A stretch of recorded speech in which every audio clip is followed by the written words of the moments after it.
Hello, everyone. Just wanted you to hear the music for a little bit. I thought it was nice to hear the saying, "Our House." That takes you back a little bit, doesn't it? Yes, reminds me that I am not 21 years old. I am 22. So that's a good thing. We're here. You are here today with the I Am Real Estate Show with Sandra Johnson. I guess it's Sandra Smith. Sandra Johnson and Ray Smith. And thanks for being with the show with us today. Today we'll spend a little time with Michael Oakland, who is a master inspector for Horizon Inspections. How you doing, Mike? Doing well. How you doing, Ray? I'm doing great. Couple of things last week. This is probably the last time I'm going to bring it up. But I asked our guest last week, when can you stop saying Happy New Year to everybody? When can you stop saying Happy New Year? I suppose hypothetically, you can say it all year long. People might look at you sideways, like, what are you talking about? You still didn't answer? When I'd probably say within the first couple weeks. Okay. Yeah, so this is gotta old be. news It's now. got to be right. We got to be like putting it down right about now. Come on. Yeah. I just wanted to make sure Yeah. because Rigo said it was the end of the month. I'm like, no, that's too long. That's too long, man. I'm like the 2nd of January. I thought if I haven't met you since then, it's okay, man. I'll talk to you next year. Yeah, I've transitioned to how's the new year treating Yeah, you? exactly. How's the new year going? Are you crushing the new year? It's like Happy New Year. It's like, no, it's not. Yeah.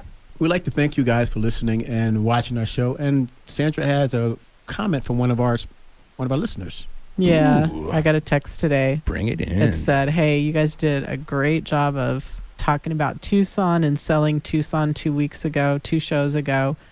But then we brought Rigo on, and she's like, scorpions? Really? What is that doing to promote Tucson? Wow. That's a little jarring, but it's helpful to have an outside perspective where someone can say, this is the effect that your conversation might be having. That's good. And like a good Tucsonan, I texted her back and said, how much snow do you have right now? Yeah, go to Mount Lemon. There's plenty of it. Well, we're talking North Dakota. Yeah, so that's true. Yeah, they got a lot of snow. Actually, my sister was here last week I have 2 sisters, so one was here last week from Minnesota. She had about 18 inches of snow, and she was dying in our heat wave of like 70 some degrees. Yeah. We were awesome. glad to have you here, Mike. We thought we'd try to see how the year is going for you, and then what do you think some of the things we need to be looking at as we move into the future for home inspections and people who are getting homes the next year or two? Yeah, I think. Things on our end. I mean, we're doing fine. It's this time of year. I'd say the holiday season, things tend to slow down. It's true of all real estate. It's just true. Almost like there's some industries that pick up a little bit because that's their busy season. Right. Like CPA's busy season is January through April 15th. Right. But home inspection, we kind of are one of the spokes of the wheel that's connected to y'all. So if you guys are the straw that stirs the drink of the global economy, we're kind of an ice cube in the drink that gets stirred with the straw. So it's kind of what an analogy. Yeah, sorry. Real estate takes a little bit of a reprieve around the holidays. And I think that's, going into Thanksgiving and then Christmas.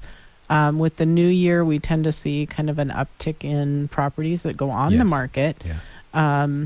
And so our inventory tends to improve a little bit at the beginning of January. People, once they get their Christmas lights taken down, and then they can photograph their house without a tree in it so that those photos in February don't look like Christmas still. So we do see things picking up, and we see a lot more activity in real estate come the first the for sale by own crowd doesn't always get that memo, just so you know. They don't. Just so you know. Yeah, no, definitely not. If you're thinking about selling your house, do yourself a favor and hire a realtor. Thank you for that plug. Thank you for that. As part of your inspection, you do you do a safety recall look at all the products, all the appliances. Yeah, this is something that I do.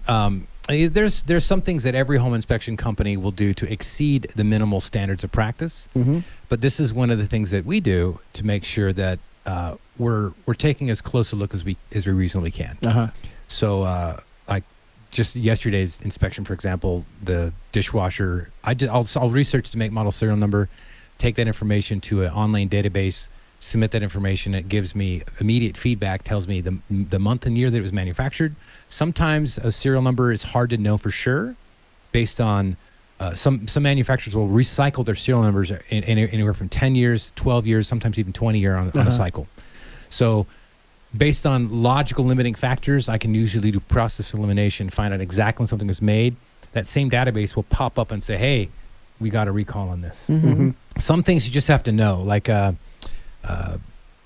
2004, November 3rd, 2004, there was a recall for Square D brand arc fault breakers. And it has a very distinctive blue button on it. So that's not something you're going to put into a database and pick up on. You just have to have that memorized. Right. Okay. So 700,000 units affected. So anything sold from March to October of that same year, 2004, was on a recall. So if I ever go to an inspection and I open a panel and I see a Square D brand breakers and it's got that little blue button on an arc fault breaker, I'm automatically worried. Taking pictures of it, before I say something to report, I'm going to double check to see if this is one of the serial numbers. Is this in the range that was affected by that recall? There aren't a lot of home inspectors, I think, that look up recall information. Not a lot that I've worked with. Well, it's specifically not required. It specifically says in the Arizona Standards of Practice that a home inspector is not required to look for recalls. So this is an area where me and other inspection firms will intentionally go beyond what's required so that we exceed the standards, and we're trying to hit the target in terms of what would I do for my mother or my best friend? How would I inspect for them? Would I go that extra step? Yeah, I would. Right. So that's one of the things that drives. We also want to create added value to our service. We want to just be distinct. We don't just want to show up and do the bare minimum. If you're doing that, you're probably not going to be very busy.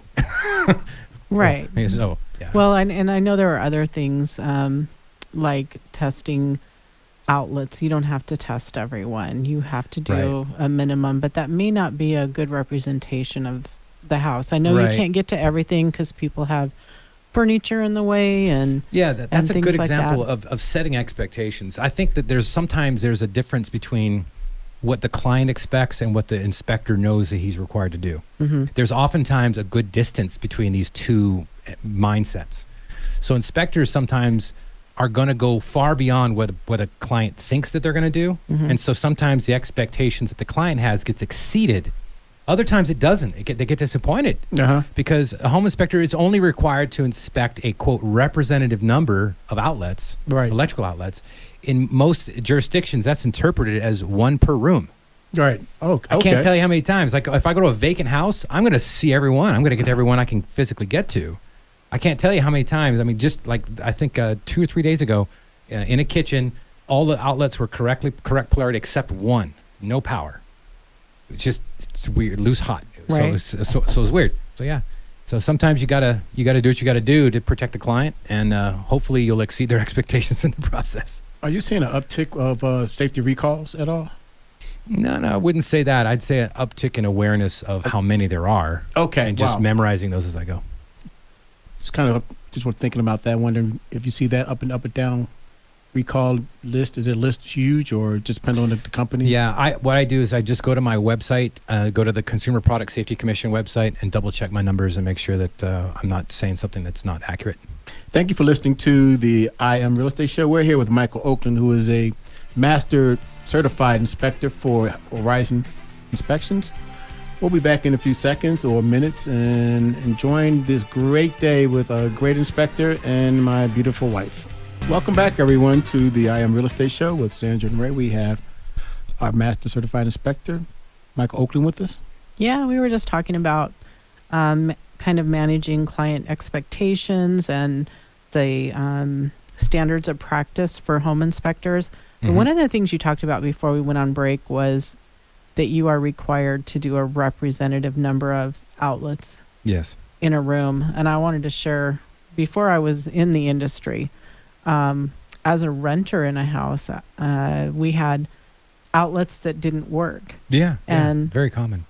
We had extension cords to service our computer and things, right? Because it was an older home. It was up in the Prescott area, an older home. And so, there just weren't enough outlets. And so we're running extension cords, and we made sure that was accessible because, we didn't want to be hiding anything. But there are times that you're looking for things like that you just kind of have to go, well, that's weird. I wonder why they're doing that. Yeah, you look at like you're trying to do an inspection on a house that's filled with stuff, right? Just furnishings everywhere. Sometimes it could be a large family living there, or maybe someone who leans toward hoarding, and there's just you can't even hardly get to the walls. Mm-hmm. So I think most people they understand if they're buying a house that's in that condition, it's hard to get to things. Most people are very reasonable, and they're not expecting us to have x-ray vision and be able to like lift the couch and move the 5 litter boxes and scatter all the cats out of the room. They don't expect us to do that. But when you start seeing like outlet multipliers and all these power strips everywhere, that's a yellow flag that maybe we don't have enough outlets. So you start thinking about things like, what's the age of the home? What's the service panel rated for? How much ampacity, or that's the technical word for amperage capacity, for the home, does the home need an upgrade in service? One other thing you brought up earlier while during the break was talking about being updated on information. And you have a ace in the hole, which is your son Luke, who's actually in class right now. Oh yeah, bringing you up different data and helping you remind you, of things that's going on. Talk a little bit about that, having to be updated sometimes on the SOPs of your industry. Yeah, so the standards of practice don't change a whole lot, but the information that's being taught in home inspection schools can. So as new information rolls out, like for example, 7-8 years ago, there's no replacement refrigerant for R22 old school air conditioners with the R22 refrigerant, what used to be called Freon. But now there's at least 2, maybe 3 drop-in refrigerants that they've been using for 5-6 years or more. So, depending on when you went to school, there was no replacement refrigerant for R22. It was going to, in the year 2020, it was going to be outlawed. You can't import it to the United States anymore. No more manufacturing it. Well, now we've got replacement refrigerants that work with an older R22 system. The big scaly monster of your AC system is going to go down. And it's going to be unusable. You're going to have to replace it. You have to replace it. Well, no, you really don't. You don't. Now, do you really want to? You probably should. I mean, as of January this year, the minimum SEER rating for our air conditioners went from SEER 14 under the old SEER standard to SEER 2. It was SEER 15 now. So SEER 15 under the SEER 2 standard is the current minimum. So the minimum you can have is a 15 SEER? 15 SEER is the minimum required as of January this year, yes. Does it go up or down? Can you have a 10 so the SEER? no, 10 SEER is less efficient. So the higher the SEER number. Okay. So SEER, SEER stands for Seasonal Energy Efficiency Ratio. Oh, yeah, I remember that. So, yeah. So it's... Nobody's buying it. You don't. You didn't know that. So the higher the number on the SEER rating, the more efficient it is. Yeah. So SEER 15 is better than SEER 14. And SEER 2 is more strict. It's a more strict standard of testing, more rigorous. So a SEER 15, a SEER 2, SEER 15 is more a functional equivalent like a SEER 16 of the old system. So it's really, really efficient. Whoever's buying an AC today is getting really efficient unit. I was thinking about asking you about the different SEERs and how big a house you should have for a SEER. You're probably thinking tonnage. Tonnage is how much cooling capacity the unit has. Okay. So, that's going to be a measurement. We're going to go Bill Nye. We're going to go be like super nerdopotamus here. Okay, and I think I know the answer to this, but I might as well throw it out there and ask, is that part of your inspection when you're looking at the efficiency of how large a unit is? So they really need to call it's not required, but do I look? Yes. I mean, I look, and one of the little tricks of the trade, so if there's any home inspectors out there never heard this trick before, here's some free advice. Or homeowners, go to the model number on your outside condensing unit outside. Usually if you go to the middle of a model number, there's going to be a number that's divisible by 6 or divisible by 12. So an air conditioning unit that has 4.2 in the middle of the model number is a 3.5 ton unit. Okay. So if it has a 60, it's a 5-ton unit. So that's a little trick on estimating the size of the cooling capacity of your unit just with a glance. Okay, you heard it here, guys. You heard it here. Write it down. Or hire, and you are welcome. Michael. Or hire Michael. Yes. Hire Michael. He has all the good stats. So in talking about HVAC, we had a little conversation during the break about CO monitors as well. Carbon monoxide. Yeah. I want to amend. I said something I want to say 3 shows ago about it doesn't matter where you put the carbon monoxide detector, and turns out that that's not true. it's actually smarter and safer to make sure the carbon monoxide detector is low to the ground, usually within 18 inches of the floor. So that's typically where your plugs or outlets are going to be. Mm-hmm. The reason why is that the sensitivity level of most carbon monoxide detectors is not high enough to set off the alarm if you have a small leak in your heat exchanger on a gas furnace. So if a gas furnace is one of the most common ways to get carbon monoxide poisoning in a home is failure of the heat exchanger of an older gas furnace. Well, the leak rate of the carbon buildup, the carbon monoxide buildup, is very slow in those cases. So it's not likely to be picked up by your carbon monoxide detector at the ceiling. But if that cold air falls to the ground and begins to build at the floor level, it'll be detected before it hurts you. Usually, that's the idea, is that the most likely you're going to be protected better if it's low to the ground. So we see those alarms or detectors that are fire and CO. Yes. So fire is kind of the opposite. Yes. Heat's going to rise, smoke's going to rise. It's going to stay up there because the heat of the flame in the house is going to cause that to stay aloft. But as soon as a carbon monoxide comes out of the heat exchanger of your furnace, comes through the supply registers into your room, it's going to eventually cool. It's not going to take that long. It's going to cool, it's going to fall to the floor, and then that carbon monoxide is going to stay there low to the ground. Now, if you open the windows and doors enough, it may dissipate and dilute and leave the home. No harm, no foul. Right. Mm-hmm. But if it builds up, you could wake up with the pearly gates ahead of schedule. Yeah. That day. So probably having a separate unit, I guess, is what I was getting A plug-in to. style outside the bedrooms in the hall, the wall outlet is the smartest, I think, place to put it. Okay, and maybe one in the kitchen or around the gas furnace? Or? Yeah, you probably could. The idea, the requirement is you have to have at least one outside each sleeping area. Okay. Typically within 10 feet of the bedroom doors. Right. But yeah. Great information. Talking about client expectations again, it's not unusual to hear a client ask you, did a house pass or fail? Yeah, that's odd because they're the ones who have the power to answer that question. I'm just the inspector. I'm there to say, I don't give buy or don't buy recommendations. I don't say that the houses don't pass or fail. That's a subjective call on their Right. You're there to give information, and they decide what to do. It's like, so that's a quick question. Did it? Your name's on the purchase and sale agreement, so you're the boss. How do you feel about that? You're listening to this Sandra and Ray. You're listening to Sandra and Ray on the I Am Real Estate Show on 10:30 a.m. The Voice. We'll be back with more of the show with Michael Oakland, the Horizon Inspector. Hey, we are back from the break. This is Sandra Johnson here with Raymond Smith and Michael Oakland, who is the owner and master inspector with Horizon Inspections. So we were talking before going on break about that good old question that buyers like to ask, did the house pass or fail? And you said really it's up to them and how they kind of view the information that you give them, because you're impartial. Right.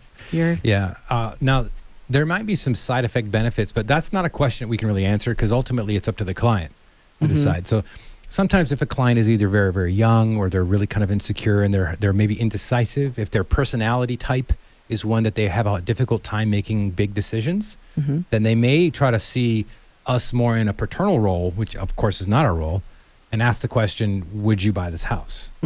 Well, it's flattering to be asked the question in a sense because that tells us that the client has a lot of confidence in us. Yes. That they want us to answer the question because they trust us at a very deep level.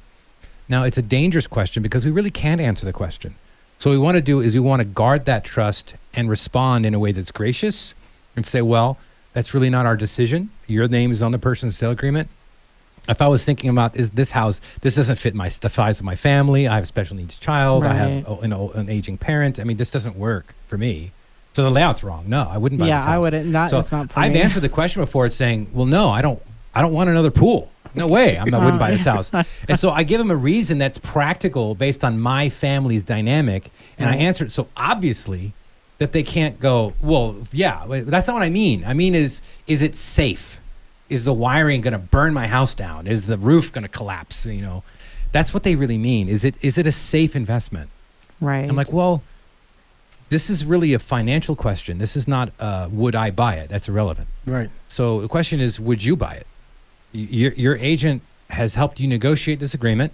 You're in this position. You're holding all the aces now. Right. So that's balls in your court. Balls in your court. Yeah. Hey, along that same line, you could have something, like the polybutylene pipes in the house, and that doesn't mean you shouldn't buy the house. You may negotiate that repair. So even if there's something that seems like a really big issue, until you know whether or not the seller is going to do a repair, replace that, even the buyer doesn't know if they want to buy that house. Right. So let me use a kind of a stark analogy, maybe even an emotionally provocative one to illustrate that. If my wife said, honey, I've got cancer in my leg, I'm not going to tell her, well, I guess we got to cut your leg off now, don't we? Or I guess our marriage is over. Well, why don't we just put a bullet in your head and be done? No, everything's fixable. This is a house. If the human body is fixable, Right. we can. What are you going to do? You're going to fight the cancer. You're going to go toe to toe with it. So what are you going to do with a house? You get polybutylene in the walls. It's totally fixable. It is not. This isn't kryptonite. You're not Superman moving into a house with kryptonite in the walls. It's polybutylene plastic. It's solvable. So it's going to cost more than $1.50 to fix. Right. Yeah. But as long as you have a willing buyer and a willing seller, then you guys as realtors get to shine, and you get to negotiate, and you get to slay the dragon on behalf of your client. I like that because me and my wife always talks about they're the big ticket items. Yeah, But absolutely. the big ticket items mean you can purchase it or you can get it purchased, which is the roof, the HVAC, and the termite. If you have termite in the house, doesn't mean you can't buy the house or the house is not good. Like you just said, it's fixable. Yeah. But now you know about the problem. Now you know there's a process that has to be made to make it whole or make it better. Yeah, the things that tend to be what some people call deal killers is things that are structural in nature, that are so fundamental to the home that they're not repairable. They're pragmatically unfixable. Like completely falling apart foundations that have affected the framing all the way to the roof. So sometimes you get older homes that were slapped together with like 2 popsicle sticks and a glue gun, and that's not a house. But can I say that it is fixable? The fixable thing is to basically rebuild it. Exactly. But I just want to And make sure at the right price, that house is Right. going to sell. Exactly. Right? If it's priced $1.50, appropriately. I'll buy it. I'll buy it 10 times over. because you get the land. Yeah. Yeah. Right. But the thing is that the mentality is that you're trying to emphasize that everything's fixable. Your job is to help them see here's some issues that may deter you fixing these things. Maybe deter the house being in the perfect condition you want it for now. But Let me also illustrate it this way. If the condition of the home was going to be the driving factor, be something being a deal breaker. Excuse me, I can't English today. Then the real estate investing world would never exist. Because real estate investors most of the time buy distressed properties. Why do they do that? Because they're getting a deep enough discount that they can afford to make the repairs, and it still cash flows. It's dollars and cents. If it makes dollars, it makes sense. Question is, can you get this negotiated for a price and terms that makes sense based on its condition? You sound more like a real estate agent. I didn't want to today say that. than I'm than like, a whoa. home inspector. Yeah. But agreed. I used to be one, so I can't unscramble those eggs. Once you think like a realtor, it's hard to unthink. Like Right. Do you think you're bringing less risk and more confidence to the process when you're doing your inspection? Abso-freaking-lutely. Can I say that word on the radio? We'll find out. Yeah, we're about to find out. Yeah, I think so because knowledge is power. As long as you know what you're buying, it doesn't matter the condition. As long as you know what it is, people can approach the truth objectively, and then you do what you're going to do with it. So. Yeah, I wanted to ask a question about solar and how having a solar system on the roof impacts your ability to inspect that roof, and who do they need to go to have that solar looked at? Yeah, I'm aware of this.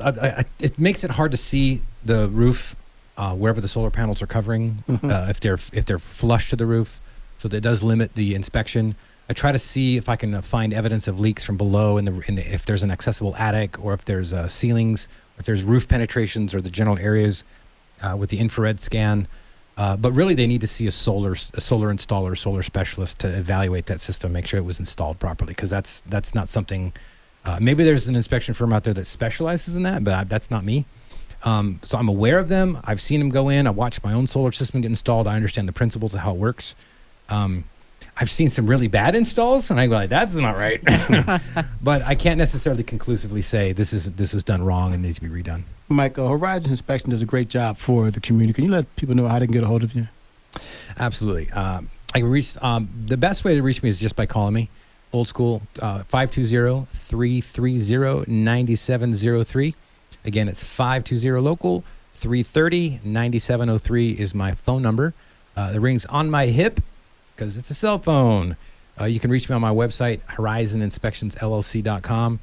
Or you can just reach out to Ray and Sandra, and they'll find me as well. Actually, we would. Yes, we would. We would like to recommend him confidence. all the time. Hey, we thank you for being with us today, and I appreciate Mike being on the show. If you're looking to buy or sell your home, if you have any questions about real estate, we would love to help. Please call the Johnson Smith team at 520-850-1725 or 520-904-7711.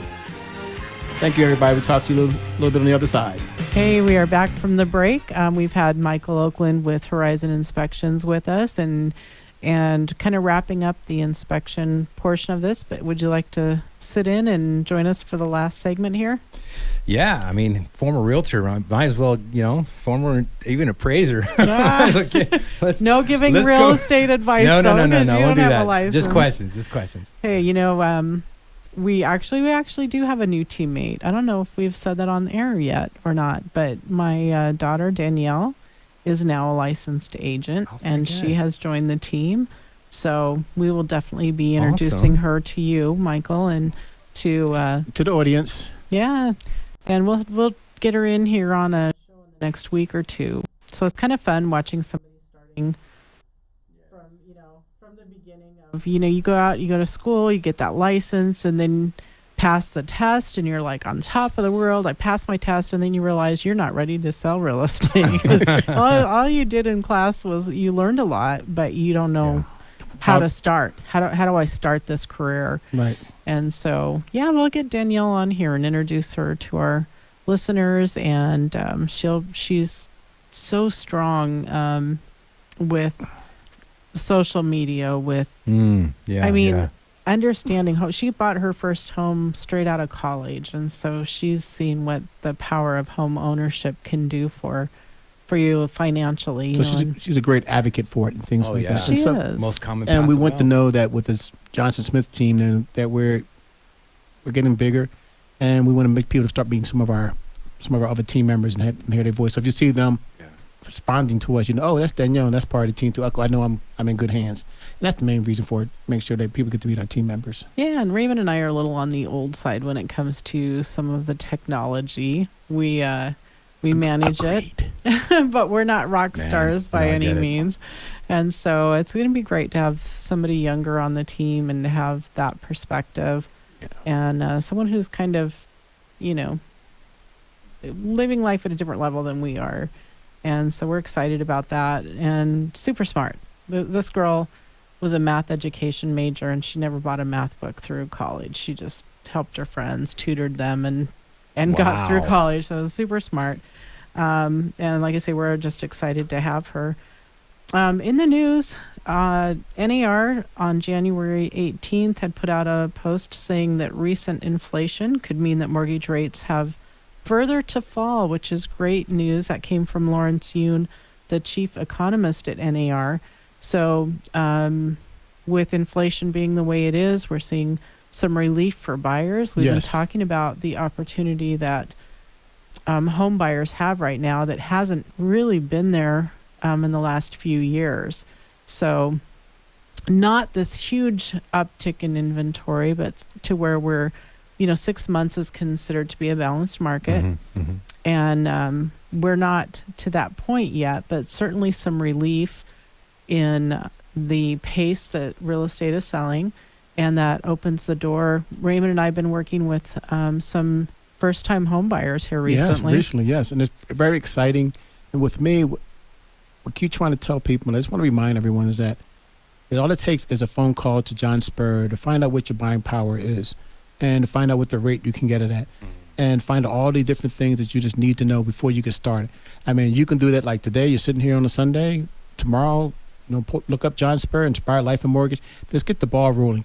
Not that you have to go out there and look, but you have that information you can keep in your back pocket. Of course, it's not going to be valid 6 months from now. You have to call them again. But you have some idea what you can do and what you can do, or how much your house is worth. Just give us a call. Not that we want to sell your house this week, but you don't know. But now the buyers are out there who have the power to buy your home who didn't have it maybe 3 or 4 months ago. Now may have more chance of getting your house sold for the listing price that you're asking for. Would you agree, Sandra? I would, yeah. And I'm trying to think back over the last 6 months for sure. I would say we've had more first-time home buyers than we have, yes, people that are buying a second home or just moving. And so this is a good time, I think, for folks who couldn't handle the cash bidding wars that were going on, the multiple offers that kind of just got beat up a little bit in the process. Discouraging. Yeah. It is. It's really discouraging. So are you saying you're seeing some of these buyers that got a little bit stung on the overly like red, white, hot market? They're just like, this is way too competitive. Just wait for it to cool off. Is that cooling off happening now? It's called buyer fatigue, I think. And I personally thought that they just needed someone to talk to say, hey, it's okay. Yeah. And with John and with us, they were able to sit back and realize that we're here for you. And so I think that kind of helps them realize, okay, this whole market out here is not that big of a thing as we think it is. We brought it down and put it in small portions so you were able to chew on it, understand it, able to chew it, understand it, and not give it to you all at once.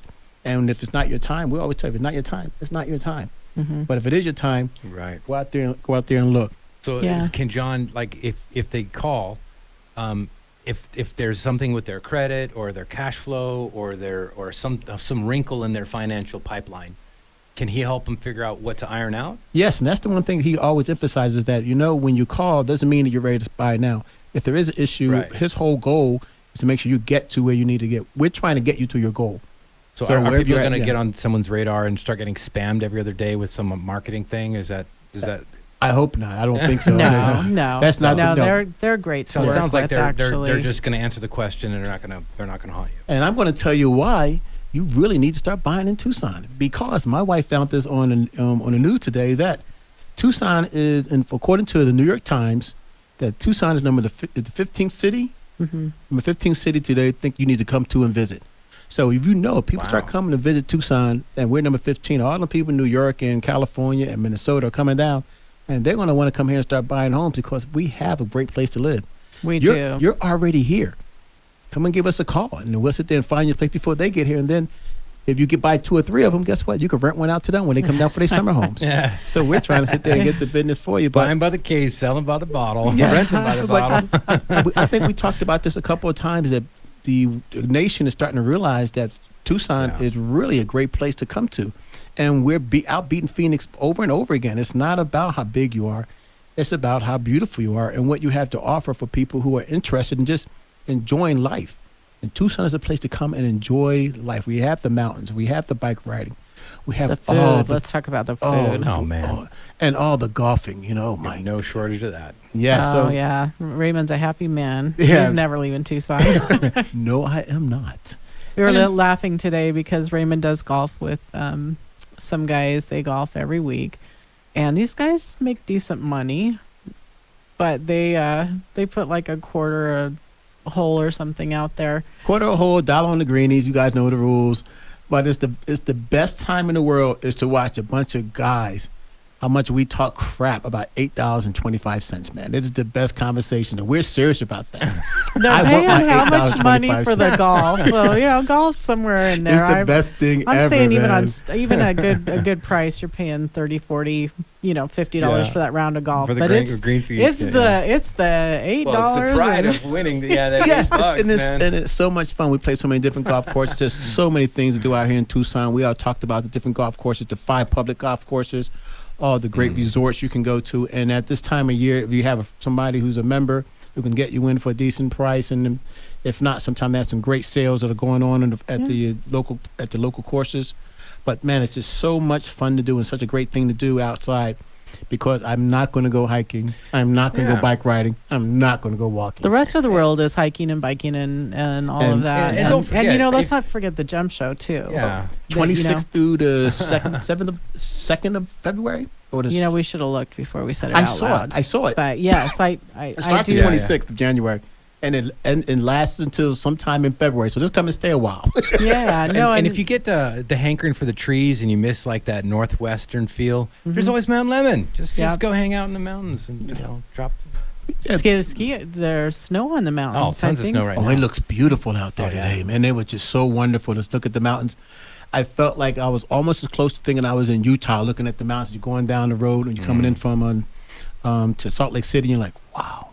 It just reminded me. I realized I stepped outside. Nope, not Utah. Yeah, it was only 50. It wasn't 32. It wasn't 30. No it wasn't too cold. So I'm like, yes. So we are getting some freezing temperatures right now. I know there's a freeze warning. So another good reminder to check those pipes.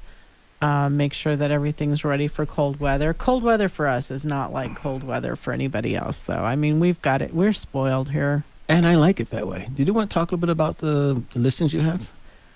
Yeah, we could do that, actually. We just got a price reduction on a listing that we have that is located in Corona de Tucson.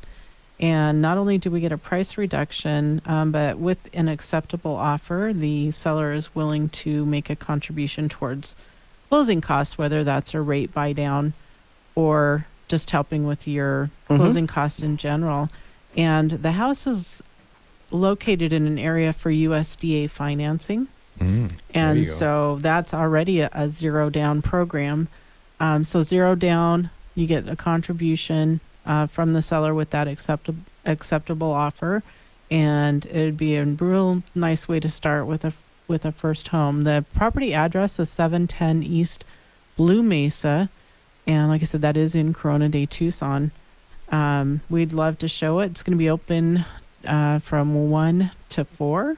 Today? So today, yeah. So not a lot of time after the airing of the show. But get out there and see it. One other thing I want to talk to you about. Did you want to say anything about land and our Call us. If you have land and you're looking for a builder, call us. But we're kind of to that point where we need to wrap up the show. So don't even get me started on talking about how good our builder is, because that's another hour show, guys. That needs to be a show on its own. So we do want to thank our sponsors. We have Horizon Inspections, Indy Realty, Inspired Life Mortgage, and Rigo Pest Prevention. Not only do they make this show possible, but when we're out selling homes, they are the people that we go to because we trust that they're going to give our clients a great experience. So if you're thinking about buying or selling, don't hesitate to reach out. Ray Smith at 520-904-7711 or Sandra at 520-850-1725. Thank you for listening to the show, guys. We hope to hear from you guys, and we hope to hear everybody watch the show next week. Mike, thanks for coming on the show. You bet, man.